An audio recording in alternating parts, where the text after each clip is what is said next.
What's up? Welcome in. Wes Mitchell, Chris Clark here, GC Live, Monday episode of the show. Glad to be back on.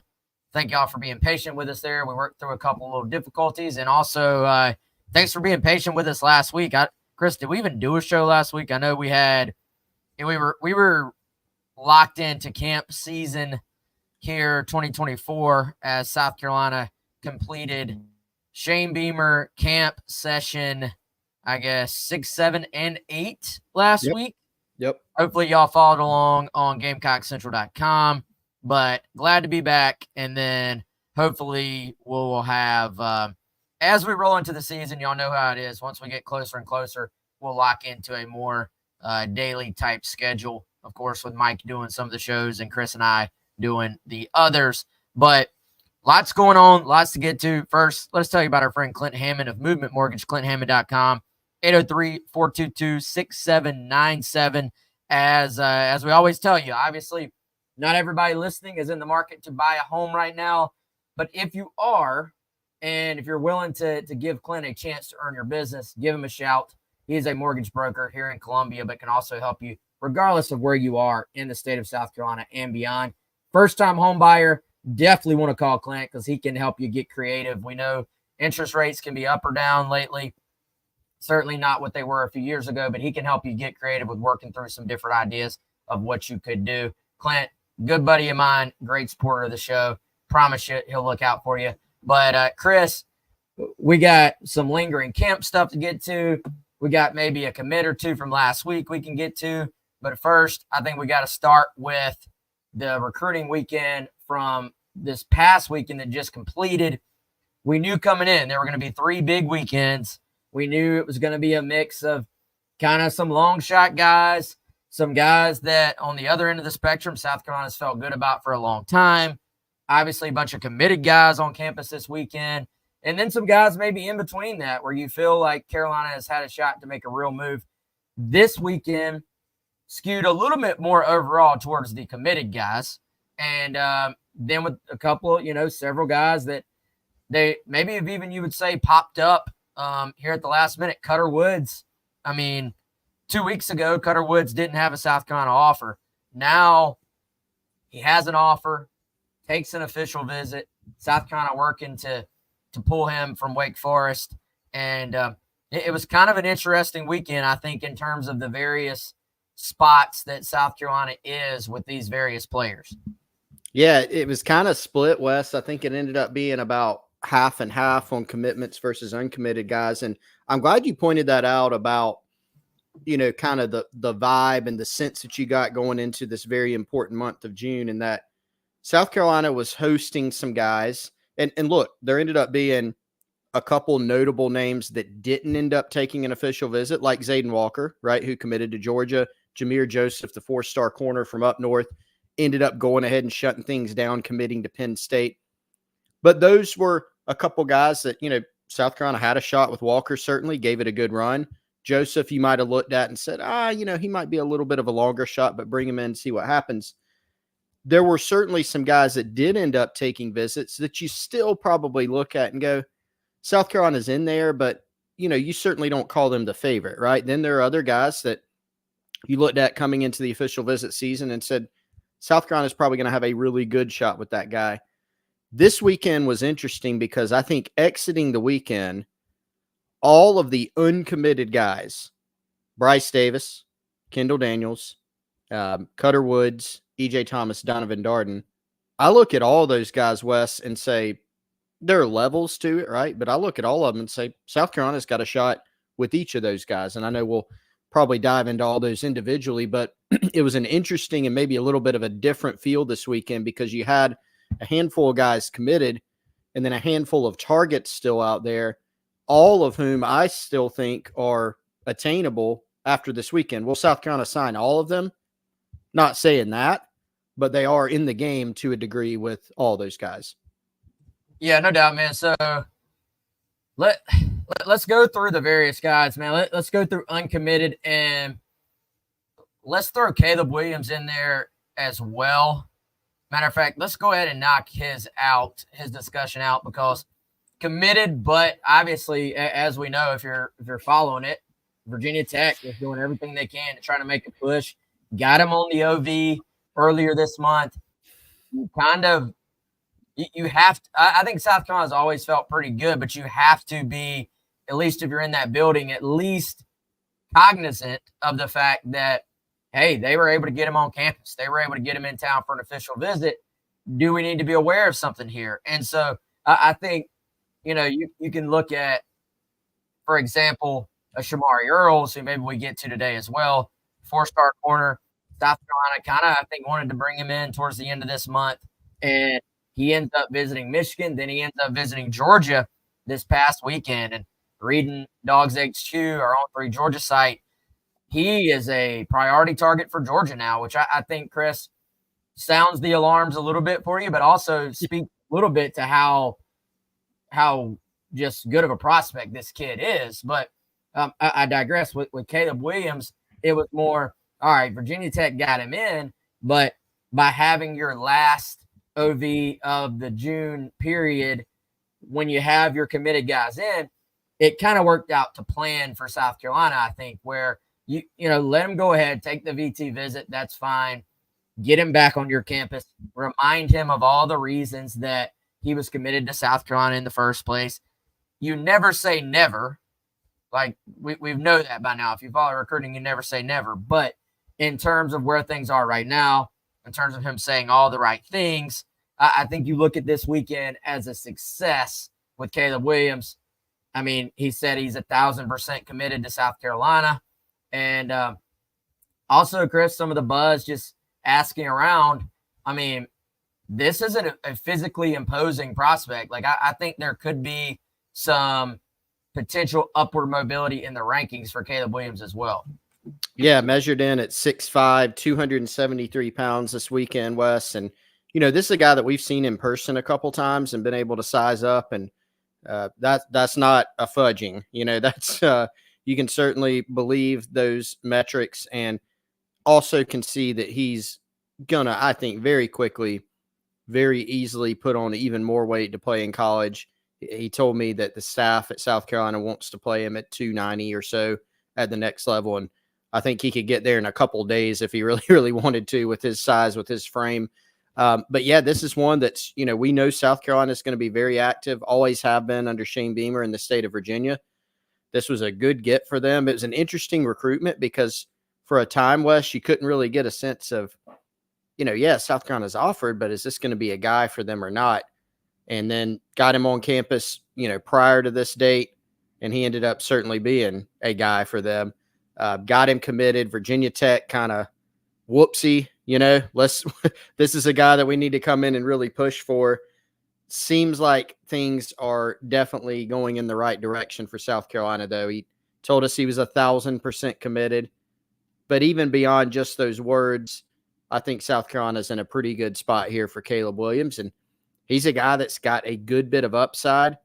And he's got a good bit of upside at a position, Wes, that's very, very important in the 2025 recruiting cycle for South Carolina. I think I said on the Gamecock Central Takeover Hour earlier on the game today, the Gamecocks are going to need to land a prospects at defensive tackle at all 3 levels. You want to develop some guys out of high school or grab some guys that can potentially play early, but also the transfer portal, which is a to be determined in the future, and junior college, which they had a junior college target on campus as well this weekend.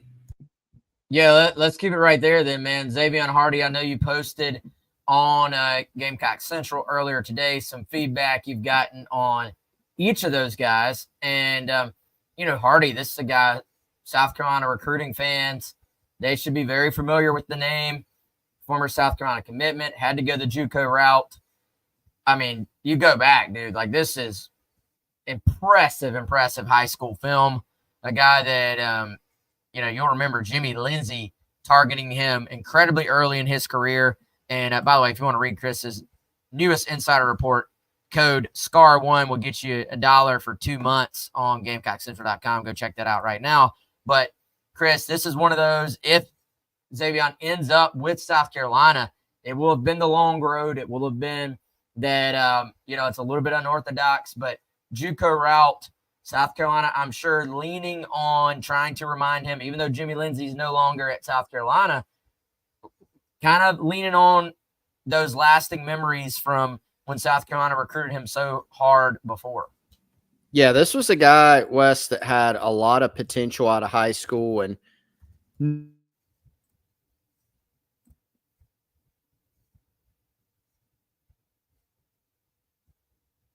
it kind of became a question, right? That, once he got to junior college at East Mississippi, remember he was originally out of the state of Georgia, 2023 recruiting class.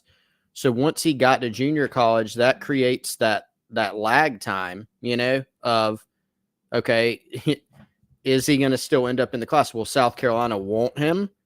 And will he want to go to South Carolina? We knew that the answer at one point when we found out, yes, South Carolina does want to prioritize him and sign him.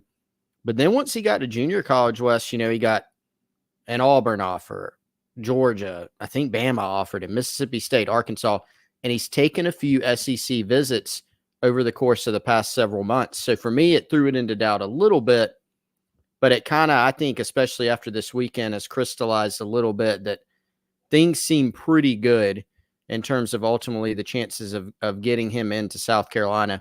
This is a guy that is 6'5", 260. And one of my favorite scouting reports, Wes, I don't know for sure if our guy Charles Power wrote this one or if it was Cody Belair or somebody else. But dating back to his high school profile, first few words, raw and athletic monster. That is a good description for a defensive lineman for sure. Raw and athletic monster. Yeah, that you'll take that. Yeah, you'll take that every time. Man, most of these defensive line guys, doesn't it seem like, and I'll say O-line too, raw is a fairly common term. Like a lot of these guys just aren't incredibly developed in high school in terms of technique. It's more about they're just bigger, more athletic, stronger than their opponents. And you don't have to get by on technique necessarily. Keith asking, so South Carolina kept in touch in junior college? Yes, absolutely. And really, it kind of worked out here, Chris. They would have loved to have Xavier Hardy already on campus, of course, but it's worked out that he was already out there with that connection to South Carolina, in that you were in a position that you were going to need a JUCO guy in this class. Like you said, all three levels.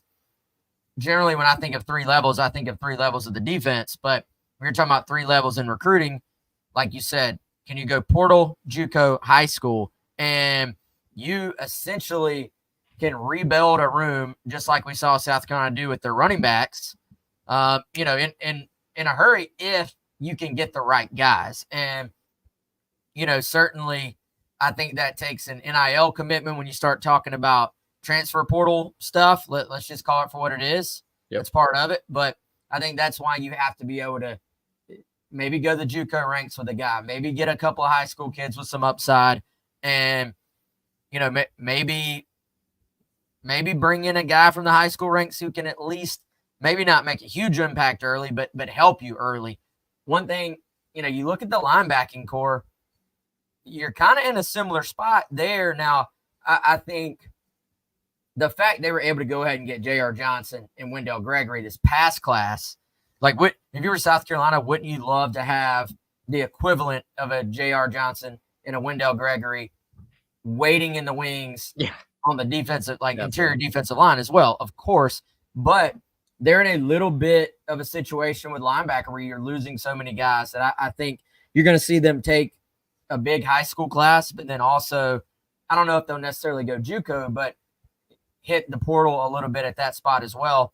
One thing I was told about AJ Holloway, who's obviously committed now, is they just like the fact that he is physically developed enough that they feel like he can come in and have a chance to play early. Now, some of those other guys may be a little bit higher upside, but he's got that SEC body, SEC physicality already that maybe gives him a little bit of a head start in helping next year. But certainly it's kind of interesting. This I believe will be the deepest, I'll throw in edge as well, the deepest, probably most talented defensive line we've seen South Carolina have in a while. But you have to take advantage of it while you have them, and you have to be looking ahead to the future and kind of looking to go ahead and reshape that room for next year because of how many of those guys will be in their last seasons at South Carolina. Yeah, it's a great point. I mean, this is actually a year defensively. It really, as a whole, Wes, everybody's obviously looking for South Carolina to take a step forward from what they did in 2023. But this is a year where you need to do it. Regardless of what happened last season, even, you kind of look at how it shaped up. This is a group defensively that will they play some young players? Yes, they will play some young guys, maybe a linebacker, even as deep as that room looks to be. They'll play some young guys at edge, like a Dylan Stewart. They'll play some young guys in roles in the secondary. But for the most part, most of their starters, most of their guys that are going to be in the two deep have played a good bit of college football. Certainly sprinkle in some young guys like a Dylan Stewart, right? And a Jalewis Solomon. There's going to be some younger players in there. But a lot of the guys that they're going to lean on defensively have played lots and lots of football, especially when you look at the linebacker core, you look at defensive tackle.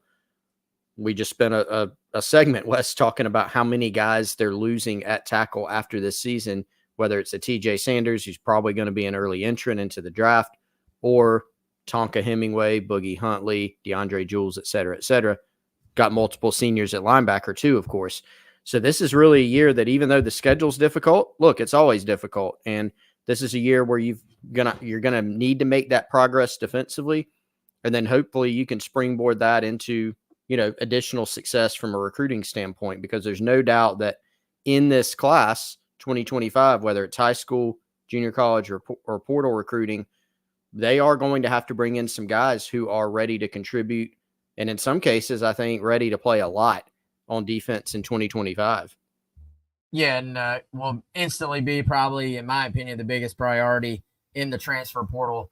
That's months from now. That's 6 months from now, and you can already almost circle that as being the biggest priority then. But let's keep it on the D-line, man. E.J. Thomas, Eric Thomas, he's listed on some sites, a guy that has kind of been a little bit late onto the radar, is one of these kind of spring risers. You look at some of the offers he's picked up. The offers he's picked up don't necessarily, you look, South Carolina, Syracuse are kind of the two biggest schools that got him in on official visits. And, but, Florida has offered, Georgia's offered, some bigger name schools have gotten involved. And, I don't know how much those schools are necessarily pushing for him or not. I'm not saying they aren't. I'm saying I literally don't know. But obviously, South Carolina, Syracuse get him in on officials right now. He told Kornblut that's his top two. I think South Carolina's in pretty good shape here. I know you've gotten some feedback too, Chris. But a well put together kid, not yet ranked on On3. I actually just read a message that On3 is in the process of kind of doing another update for this 2025 class. He'll get a ranking at that point. Donovan Darden will get a ranking added to his as well. And I imagine going to be a 3-star guy, but is someone that I think South Carolina's in a pretty good spot to add him to the class. Well, and you want to talk about, upside, Wes. I mean, you just look at the sheer size of this guy. He's 6'5", 315. I think he's listed on his On3 profile at 300, but I've also seen some stories, some local stories from last season that he was around 315. Regardless, he's a 6'5", 300-pounder. We probably don't need to split hairs about that, right? So he's huge. He wears a size 20 shoe, which is hard to believe. And so this is a guy that, Travian Robertson went down, South Carolina's former defensive tackle, current defensive tackles coach, really, really liked. We saw his stock really rise. E.J. Thomas's stock really rose in the spring. And, he was another that you're sitting there going, all right, is this going to be someone that South Carolina's, is he going to be a guy for them? Ultimately, we found out the official visit got scheduled, and that was kind of, there's your clue. There's your hint, right? This is a guy that they seem to be prioritizing. And I'm with you. I think, he's got some SEC offers. Is he a priority for some of those guys because he was a late riser? Maybe not. But he's got a lot of physical tools, a lot of upside, and I think the size really, really stands out. This is someone that I would not be surprised at all if he ends up being in the class. Yeah, so really ended up possibly a little bit of a coincidence, but ended up being a kind of big weekend in terms of South Carolina's future interior defensive line, potentially. A guy that's not on the interior, but more of an edge guy, Bryce Davis. Now, shoot, Chris, I'm not so sure this kid couldn't ultimately play some 3 technique at the next level as well, depending on how big Bryce Davis gets. But very intriguing prospect in that South Carolina was not in the final 3 at one point, what we thought was the final 3. They sort of inched in there, get the official visit. I got the impression, this is a kid who's taking a very deliberate approach to the recruiting process, a very kind of professional, like wants to truly list his pros and cons, and isn't going to just pick a school based on, the bells and the whistles, or I like the uniforms. Like, seems to be taking a real deliberate, mature approach to the process. I think South Carolina gave him plenty to think about this weekend. I think he loves Sterling Lucas. That's a common thread. Is it enough, I think, is the question right now, as South Carolina looks to once again try to bring in a really good edge class. Yeah, and it is an interesting group of final schools, right? Because you look at it and Duke's in there. You say, well, Duke, but, they've done a good job recruiting them. They're an in-state program. Clemson, Georgia, Duke, and now the Gamecocks. You had the top 3 that was, I know you said earlier, Wes, was basically a final 3, which it was. But then the kid tweets out, hey, I'm going on an official visit to South Carolina, and your ears perk up a little bit. Okay, what does this mean? And, the way that Bryce, he put it best, Sterling Lucas has been recruiting him since he was a sophomore in high school. And there's just a really good relationship there. And so he legitimately seemed, I would say, Wes, almost maybe even a little surprised about the visit and how much he enjoyed it. It just shows persistence pays off. Sterling Lucas is probably fair to say, Wes, has been South Carolina's most effective recruiter. He's certainly a guy that if you see he's recruiting a guy, you can line up whatever other program in the country and you feel like Sterling Lucas is going to be able to go toe-to-toe. Doesn't mean he's going to get them all, but he's won his share. And so I don't know which direction this one's going to go yet. I think it's probably very fair to say Bryce Davis doesn't know which direction this one's going to go quite yet. Georgia has had a lot of buzz. Clemson has certainly been a big factor. Duke's been a factor. But I think South Carolina now has a seat at that table to where it's just legitimately up in the air. Could they sign this guy? Could. Whereas a couple weeks ago, they didn't seem in the game at all. Yeah, let's flip the film on here, man, for our video viewers. This is an intriguing skill set too. Like he's not necessarily, like you look at, the Dylan, the 6'5", 245, 250 kind of. This is the way you would draw an edge guy up. This is more of your kind of your Eric Norwood edge guy that kind of is a true stand-up linebacker pass rusher in high school, and but just is incredibly disruptive, gets to the quarterback fairly easily, makes things happen in terms of disrupting the passing game with his hands and getting this sort of just getting in throwing windows. And, I think is a little bit different style prospect than maybe some of the other guys that they're in on. Hopefully that's not too choppy for y'all. It's kind of choppy on my screen right now, but Chris, I don't know how much of this you watched before, but this is one of those guys you kind of would move around, and I think he's a pass rusher, but you maybe even kind of move him around and blitz him from different areas. I think like he can hold up as an inside pass rusher, I think. Yeah, Travis Edwards weighing in on the chat that he looks like a 3-tech, and I could see that. I do agree with you. He's a guy that looks like you can move around. He's not that long, lean guy out of high school like a Dylan Stewart, like you said. But, you pop on the film, and he's out there making things happen. And also, I think, still translatable, to the next level to where, yeah, the body type's a little bit different than some of these highly ranked edge guys, but he's still got a body type to where he can be versatile. You can play him inside, you can play him outside. And certainly looks like a guy that South Carolina would love to have in this class. Georgia, we know what they do defensively. They think the same. Clemson, a lot of these teams that do multiple things defensively seem to think that they could carve out a role for Bryce Davis, and he's certainly been very, very impactful in Greensboro at the high school level. Yeah, Quantrell knows weighing in might be unpopular, but kind of looks like Xavier Thomas. There is a little bit of that to his game, man. That's a good point. Xavier was a freak off the edge in high school, but he was not. He was more your 6'3" range too. He wasn't your 6'5", 6'6", long, lengthy guy. But yeah, that's a good point. We'll see. Again, we'll see if South Carolina can pull the upset there. Let's keep this thing moving. Let's talk Kendall Daniels, man, a guy that South Carolina has felt really, really good about ever since that spring game weekend. And then, Chris even had a public decision set.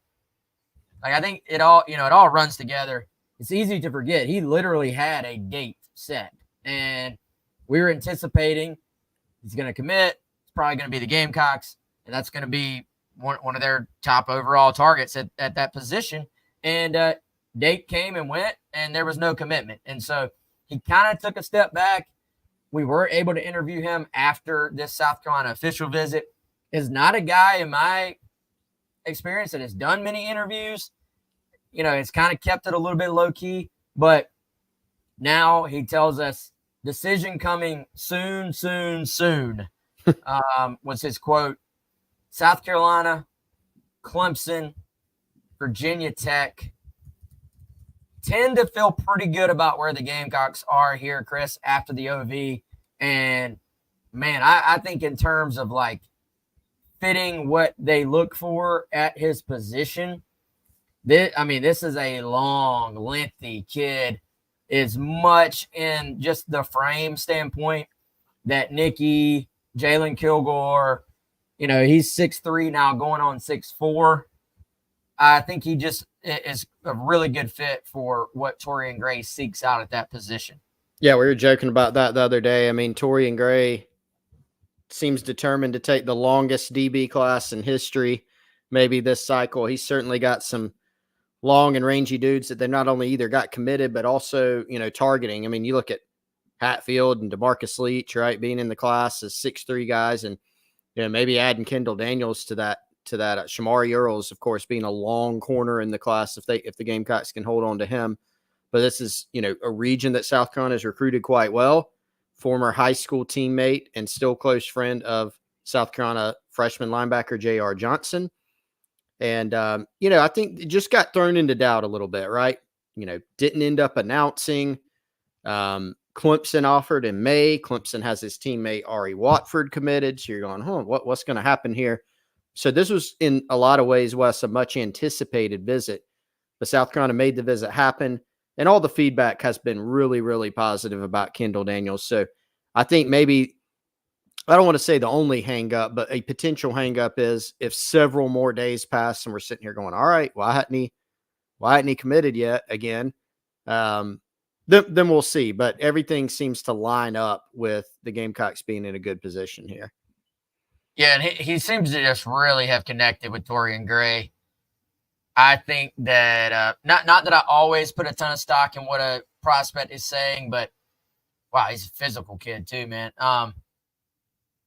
Or for those who are on the audio version, we are watching his film now as well. But I think when you already kind of hear those things that, yeah, South Carolina feels good. They're coming off a really good official visit. They felt good for really 2 months now. And then what he's saying kind of matches that. And when he tells you what he likes about South Carolina, and then he tells you the factors that are going into his decision, and it kind of fits with what he thinks about South Carolina, all those things kind of align in this case, I think. Now, do you have to be kind of wary of Clemson until it, until it's done, yeah, I think you do. That's always the case. But I think Carolina in pretty good shape here, as we said. Let's keep it rolling, Chris. Cutter Woods, Wake Forest commitment. This one has happened quick. And South Carolina watched him 7-on-7. It is kind of interesting how the 7-on-7 teams you have end up having some guys you really want to watch if if you're the staff. And in this case, it worked out very well for Carolina. They got a really, really in-depth, long, up-close look at Cutter Woods throughout the day at 7-on-7. Waited a couple of days, offered, and then, Chris, here's what I think was just a little bit telling to me. How quickly he set this OV. He got the offer. We were hearing even before he said publicly that he was taking an OV. We were hearing that was going to be the case. And to me, that just screamed that this was an offer that he coveted. Yeah. The timeline, it did happen quickly. Now, the Gamecocks had some background on Cutter. I mean, obviously, he's an in-state guy, right? Shout out Mon Berry says, hey, Mon, fellow Anderson guy. Cutter actually attends my rival high school, Westside. I'm a TL Hanna guy. And, they saw him. I want to say, was that last summer, Wes? I think we saw Cutter in camp either last summer or the camp before. Remember watching him at Carolina's camp. Then South Carolina's coaching staff, including Dowell Loggins, OC and quarterbacks coach, they were on hand for the state title game back in December. And that, of course, featured South Florence versus Westside. And Cutter Woods led Westside on a final 2-minute drill to end up winning that game and winning the state title. So that was impressive. He had a really, really big year for Westside. Really good team. Then, as you said, came back for the 7-on-7. So South Carolina felt good enough to pull the trigger there. And I do think, Wes, I think Cutter's been pretty quiet after that visit, but certainly a lot of things adding up here that lead you to believe, this is one to really, really track in terms of a potential flip. Yeah, and Chris, I think they went by for the spring as well to add to the eval piece. And, this is a kid we had quietly heard. Now, we know, obviously, South Carolina, they had their attention on Ryan Montgomery earlier in the process for that quarterback spot for 2025. But we had heard for some time that basically, hey, they do like Cutter a lot. And from what I heard, one of the things that just kind of really put him over the top this past, or I guess 2 weeks ago now, a week and a half ago, was that he was just able to consistently make throw after throw at that 7-on-7. Like it was a very thorough evaluation. It wasn't just, let's watch a game. And I don't think this was how sometimes a guy you can almost, like Nick Emamori got a camp offer from South Carolina, but we were already told beforehand, like, hey, there's a pretty good chance this guy's going to get an offer today.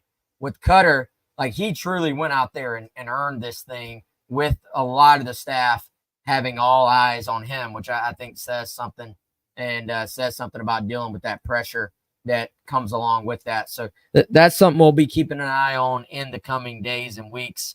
I think if he flips, get the impression he wants to do it kind of the right way. Classy kid, classy family, but a guy we're paying very, very close attention to moving forward. Let's see. For those who really didn't follow the recruiting weekend, the committed guys who were on campus, Shed Surratt, who it hit me today, man. I'm working on a story for Shed.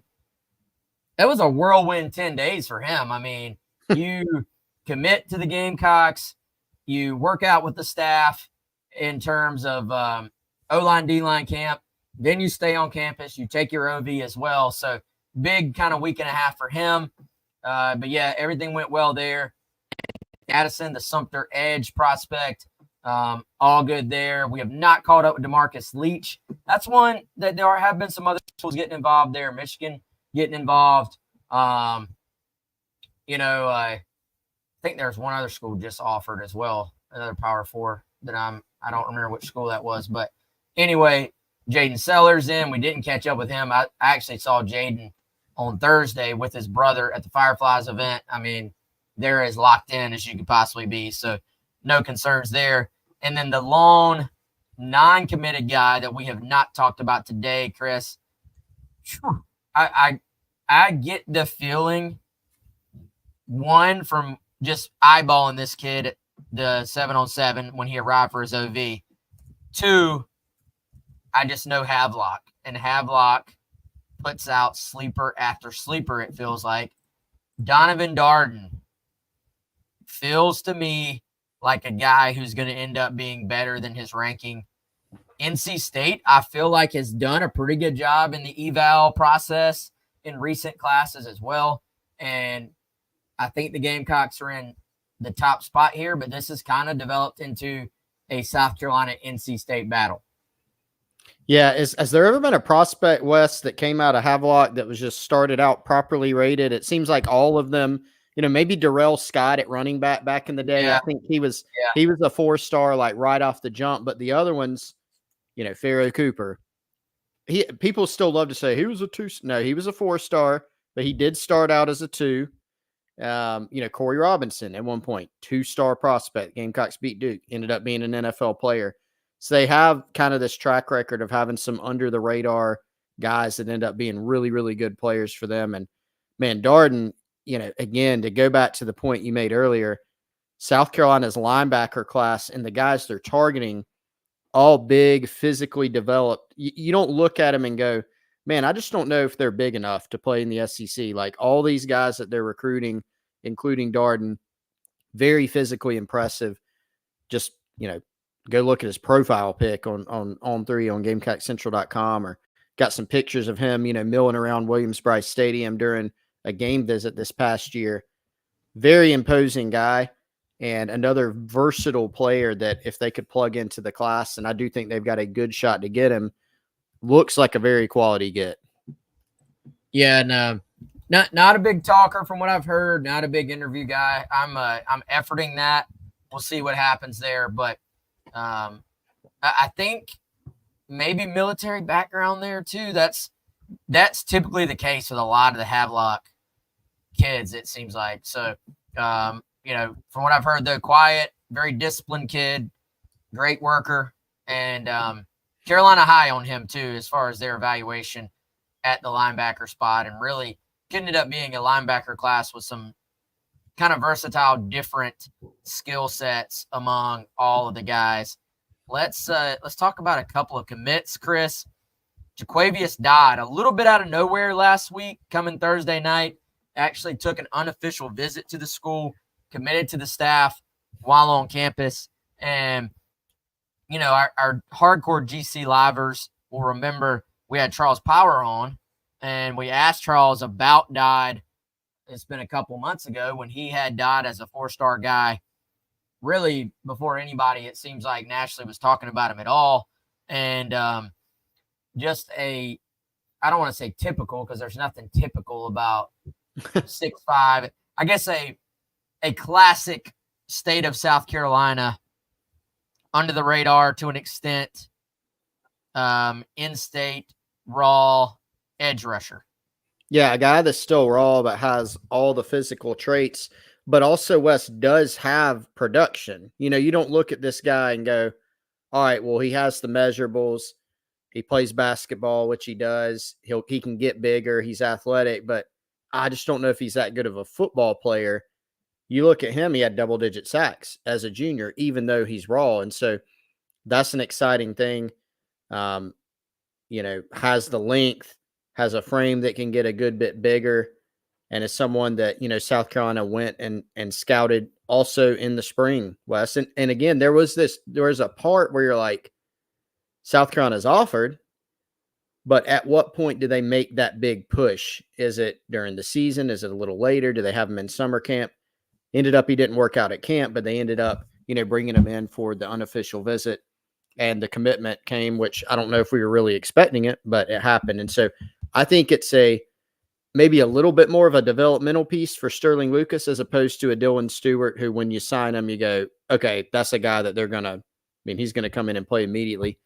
Maybe needs a year or two, but the upside, the potential is definitely there with Jaquavius Dodd.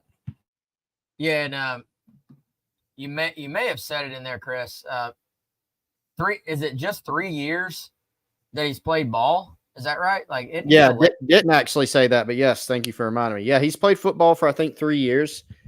So again, you get there is some production there, but there's also a lot of unrealized potential that I think you can squeeze out of him once you get him into an SEC program. The athleticism, the traits, they're all there. Yeah, you have. I mean, it's going to be fascinating to look back on this cycle in the state of South Carolina and see which guys pan out, which guys don't.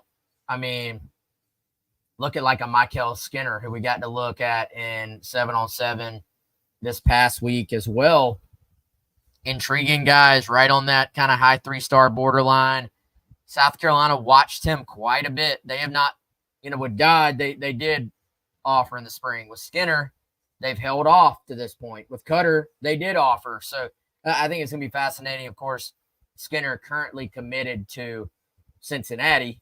We'll see if that sticks. We'll see if South Carolina eventually does offer. But, you got Mike Tyler down the road at Hammond that, I think it's going to be intriguing to look back. You've got Onis at Heathwood, which is a very just interesting recruitment in terms of all the offers that he has, and was back on campus hanging out at 7-on-7 for South Carolina. Intriguing prospect, long, lengthy corner. We'll see what happens with those guys, but I think with hindsight being 2020 in a few years, it's going to be very interesting to see what the top 10 looks like compared to what the top 10 was as with these guys as prospects. Whereas I think 2026, you maybe have a little bit more, I don't know if you would say consensus, Chris, on like the order, but I think you're going to have a little bit more consensus in 2026 on, these guys are more bona fide 4-star type prospects. Yeah, it does seem like that. I don't know how deep do we think it is, Wes? A top 5, maybe are we to a top 10 yet where we feel like there's, more blue chippers? I think top 5 easily, right? In South Carolina, didn't even go up north, a state north to North Carolina. There's some guys in the 2026 class, some of which South Carolina had on campus for camp season, like Noah Clark, for instance, 4-star defensive tackle. There are plenty of guys in the Carolinas in 2026 to where, it's going to be a priority state within the Palmetto State. And so is North Carolina, right? And the best teams in South Carolina history, yes, they had guys from Georgia, North Carolina, and other neighboring states, but they also did a really good job of getting fortunate to have some really, really good in-state talent, but also keeping said talent in-state more often than not. They didn't sign everybody during that golden era, but they signed more of them than not. And I think they'll be in the same boat, in 2026. Definitely some high-level guys. We got to see a lot of them from the Palmetto State roll through camp. Not all of them, but some of them. And certainly they've been a big priority for the Gamecocks in the 2026 class. Yeah, we saw Donovan Murph this past week. Mm-hmm. Impressive kid. I wanted to see Gidron from Ridgeview. Ridgeview ended up not attending one of the 7-on-7s. At one point, they were scheduled to. We saw Currents with South Point. Saw Jamel House with Newberry. Desmond Green came out. Javon Gilmore from Gaffney. Let's see. Scotland Dover from Gaffney. Zion Giles. Anthony Baxter. Did not get to see Jalen McGill. That was one. He's obviously transferred schools. Would have loved to have seen him. Not that camp is necessarily the best place to evaluate running backs, in my opinion, but still would have been fun to see him. Travis said, who's the wide receiver from Hilton Head? Hilton Head. Do you know who that would be referring to, Chris? Now, Bluffton has a wide receiver. I wonder if he's talking about Carnell Warren. Let us know, Travis, in the comments if that's who you're talking about. But yeah, and we saw some of the, Jude Hall, Christchurch. Travis said that's him. We saw some of the guys that are still kind of under evaluation. DeBurn, super young running back. David Segura.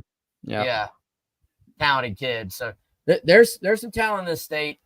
I think Zion Giles, from what you told me, Chris, and from what I've heard, he may be the one out of that full bunch that's moving way up in the rankings. What do you think?